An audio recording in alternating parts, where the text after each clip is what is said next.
Alam po ba ninyo na si Yusek Cabral ay nag-text kay Senator Soto?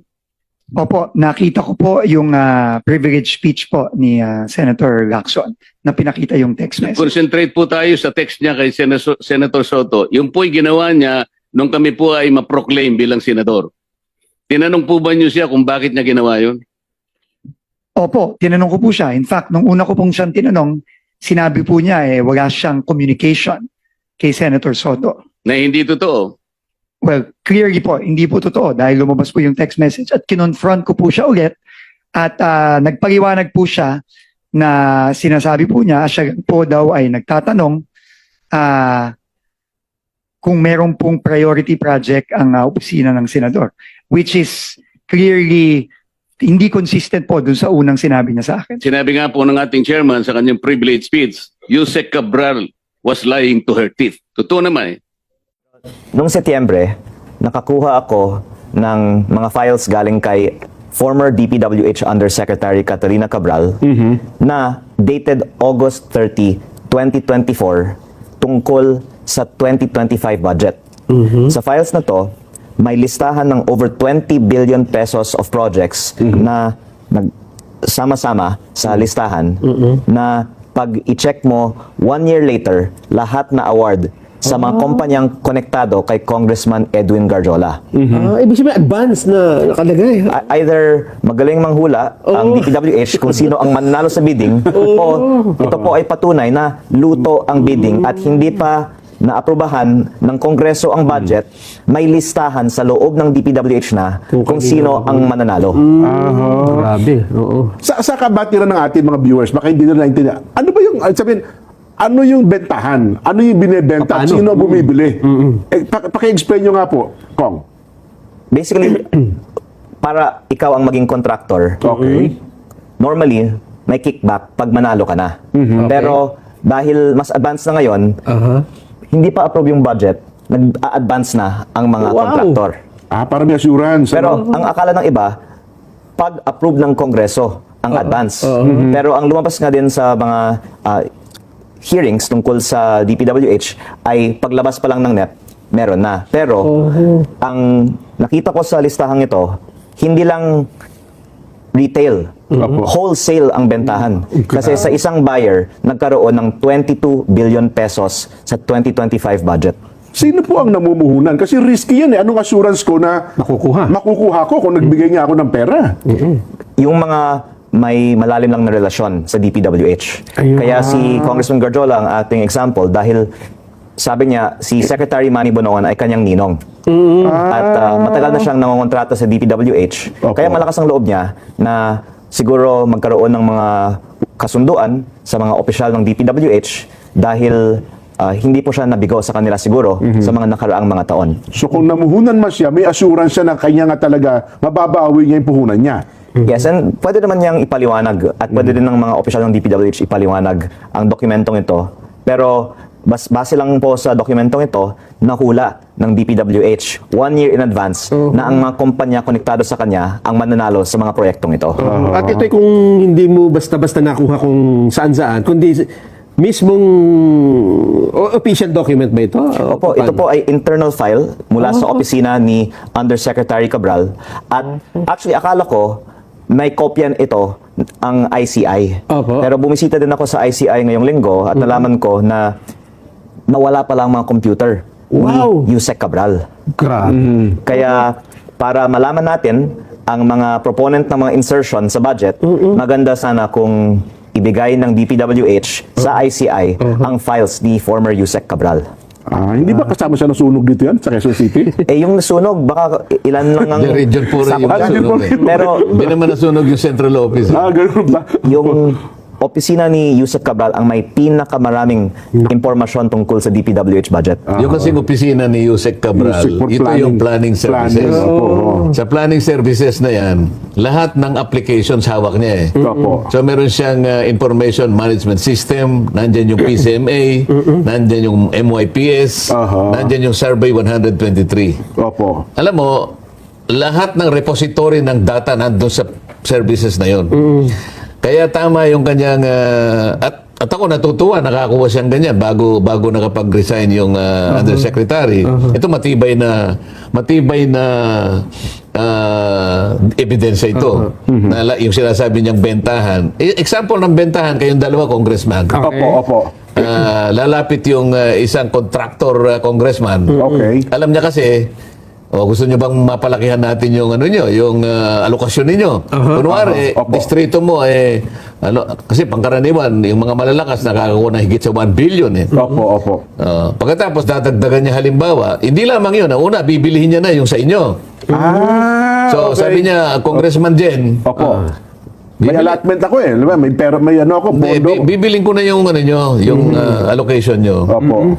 Pag binili niya, siya nang mag-execute. Sana mag-implement. Ikaw, pag-ubaya mo sa kanya. Anong ganasa ko doon sa district? Isang bebenta, bago pa nasa NEP pa lang, Opo. bibigyan ka na niya. Yun ang sinasabi may ni Ikaw. paunang ganun ngayon, pala. Ngayon, kung meron pa siyang kapangyarihan na dagdagan sa'yo, Opo. pero ibibigay mo rin sa kanya. Yun ang bentahan na sinasabi niya.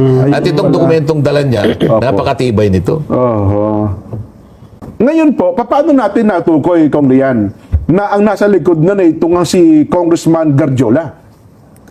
Si Anong Congressman connect niya? Garjola mismo ay ang namumuhunan sa mga kontratang ito. Pero sabi niya, si Secretary Manny Bonoan ay kanyang ninong, kaya siya may access siguro sa mga deals. Pero marami po kasing mga politiko ay nagbigay din sa kanya ng mga projects over the years. At iilan sa kanila ay nasa gabinete ngayon. Okay. Pero, of course, we would like to give the benefit of the doubt na may anti-corruption campaign ang ating gobyerno ngayon at sabi po by December 15, maraming makakasuhan o makulong at sana po kahit na kaibigan natin si Congressman Edwin Garjola, hindi natin siya isa-spare kasi I think this is important to put in context. Si Congressman Edwin Garjola ang pinakamalaking contractor sa Kongreso ngayon. Ito po ay ayon din sa ICI. Nung ako po ay bumisita doon, sinabi sa akin ni Commissioner Rogelio Singson, pinakamalaki si former Congressman Zaldico. Pangalawa, si Congressman Edwin Garjola. Pangatlo lang si Diskaya. Mas malakas ito kay... Kasi si Diskaya ay hindi congressman. Opo. Si Edwin Garjola ay malapit sa mga gumagawa ng budget. Kaya ngayon nang wala si former Congressman Zaldico sa Kongreso, pinakamalaki na ngayon na DPWH contractor sa Kongreso si Congressman Garjola. Pero nabanggit ng ICI, ngayon lang nung bumisita ako sa ICI, nabanggit si Garjola sa kanila. At I guess kasi flood control ang focus ng investigation so far. Pero si Congressman Garjola ay malaking contractor sa roads. Pero hanggang ngayon, ang dami pang mga bentahan ng projects sa mga roads ng DPWH. Kaya mabuti po sana wag nating i-spare ang isa sa mga pinakamalaking contractor. Ibig sabihin yung kumpanya mismo ba? Sabihin, kumpanya ba mismo ni Congressman Garjola nag-i-implement ng project o ibinebenta rin niya sa ibang mga contractor sa bawat lugar? Magandang punto ko yan. Sa aking distrito, 1/3 ay nasa pangalan ng mga kumpanya niya, 2/3 nasa pangalan ng ibang mga kumpanya, pero alam ko kanya dahil kinausap niya ako, humihingi ng tulong para aprobahan ng local government ang proyektong yon. At ang research po namin, sa buong bansa may 42 billion pesos sa pangalan ng kanyang mga kumpanya, pero baka kung isama natin yung mga hindi na sa kanilang mga pangalan, ay mahigit 100 billion pesos ang mga kontrata niya, bukod pa sa mga nabenta niya na hindi natin matitrace kung wala po tayong documentary paper trail. So nationwide din pala ang operation niya, no? Opo, ang listahan pong ito ay baka 100 mga probinsya. At minsan hindi naman po kasama ang mga district congressman dito at may coin term nga po ng sagasa, di ba po? Na basta biglang may bilyong pisong proyekto sa distrito ng congressman, nasasabihin ng DPWH, iba yung nagpapondo ng proyektong yan. Ang pinag-usapan natin, Jen Nelson, ay itong bentahan ay isa lamang na component ng sistema na bulok sa DPWH na pinipilit kong ibaling sana doon. Although ang pinag-usapan muna sa ngayon ay flood control, pero ito mas malawak ito. Hindi lang flood control ito. Pati pala roads. Kahit anong klaseng government project, nabibigyan nila, na-influensya nila dahil nga yung mga proponents, kagaya ng contractor ka na, congressman ka pa, napakalaking influensya nun. Hindi pang karaniwang congressman yun, contractor, congressman, at may contact pa siya. Yung mga proponents, kasama doon sa system na pinag-uusapan sa Blue Ribbon Committee. Itong mga ito, isa lamang sa mga manifestation. Pero kung makikita mo, talamak na ito. Opo. Kung diyan, hindi ito magagawa ni Kong Garjola kung mag-isa lang siya. Natukoy niyo ba kung sino mga galamay niya sa Congress? At saka bukod, siyempre, sabi niyo, ninong niya si Congressman Manny Bonoan, si Secretary Manny Bonoan eh. Well, in this case, yung mga projects niya ay nanggaling sa DPWH, hindi sa Kongreso. Kaya siguro meron certain amount ng budget na ang central office ng DPWH ay nag-allocate, doon siya kumuha. Yung 6 na project niya sa aking distrito ngayong taon, lahat nang galing sa DPWH, hindi po sa Kongreso na insertions. Tama yung sinasabi niya. Dahil sa NEP pa lang, sabi ko sa iyo, Oo, NEP pa lang. maraming stages yung pagbabloat ng budget.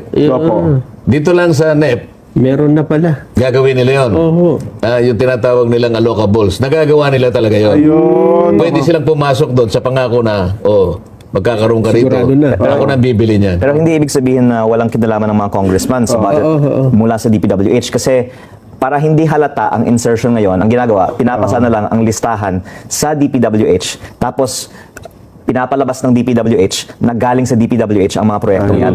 Pero tumitimbre pa rin, tumitimbre pa rin sa mga district congressman. Nanggagaling ang mga listahan sa mga district congressman. congressman. Kasi sila nagsasubmit ng project sa kanilang lugar. Magkakutsaba talaga yun. Ang facility kasi ngayon, dahil nga sabi ko nga sa'yo, si Yusek Cathy Cabral, Cabral, planning services, ang daling ipihit yun eh. Ang daling ipihit, sasabihin lang, madaling niyang gawin. Sapagkat nasa kanya yung mga applications eh. Yung IMS nandun. Ayun. Pati nga yung tinatawag na HDM4, yung density ng road. Opo. Pwede niya sabihin na, yun, dapat anuhin na yun. Pati bridges nasa kanya. So, pwede niyang ipihit sa pakikipagtulungan nitong mga kontraktos. Hahanapan niya ng avenue kung saan-saan lahat. Kaya makukuha nila eh. So, para sasabihin nilang density ng road system na to, ito yung mga i-repair. Opo. Kaya na sa isang araw pwedeng i-drawing lahat. yan. So, ang connivance talaga, DPWH at saka yung proponents nandun sa Kongreso. Talagang nangyayari yan.